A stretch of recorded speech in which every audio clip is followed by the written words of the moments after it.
LDF സർക്കാരിന്റെ ഭൂപതിവ് ചട്ട ഭേദഗതി തട്ടിപ്പെന്നാരോപിച്ച് UDF ഇടുക്കി ജില്ലാ കമ്മിറ്റിയുടെ നേതൃത്വത്തിൽ ഇടുക്കി കളക്ടറേറ്റിലേക്ക് മാർച്ചും ധർണയും നടത്തി. മുൻ പ്രതിപക്ഷ നേതാവ് രമേശ് ചെന്നിത്തല മാർച്ചും ധർണയും ഉദ്ഘാടനം ചെയ്തു.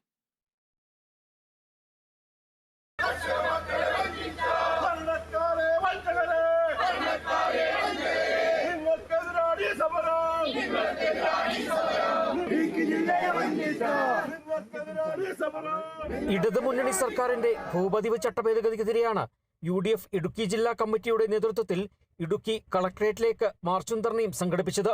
ഇടുക്കി ജില്ലാ പഞ്ചായത്ത് പരിസരത്ത് നിന്ന് ആരംഭിച്ച മാർച്ച് സിവിൽ സ്റ്റേഷന് മുൻപിൽ പോലീസ് തടഞ്ഞു. തുടർന്ന് നടന്ന ധർണാ സമരത്തിൽ UDF ജില്ലാ ചെയർമാൻ അധ്യക്ഷത വഹിച്ച യോഗം മുൻ പ്രതിപക്ഷ നേതാവ് രമേശ് ചെന്നിത്തല ഉദ്ഘാടനം ചെയ്തു. 64 ചട്ടങ്ങൾക്കകത്ത് കൃഷിക്കും വീട് വെക്കാനും മറ്റാവശ്യങ്ങൾക്കും എന്നൊരു വരി ചേർത്താൽ മാത്രം മതി ഈ പ്രശ്നത്തിന് പരിഹാരമുണ്ടാകാൻ.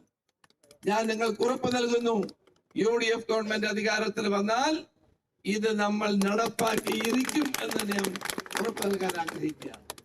ഇടുക്കി MP അഡ്വക്കേറ്റ് ഡീൻ കുര്യാക്കോസ് ആമുഖ പ്രഭാഷണം നടത്തി.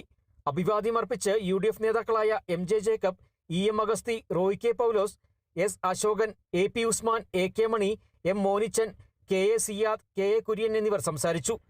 നിരവധി UDF പ്രവർത്തകരും പ്രതിഷേധ പരിപാടിയിൽ പങ്കെടുത്തു.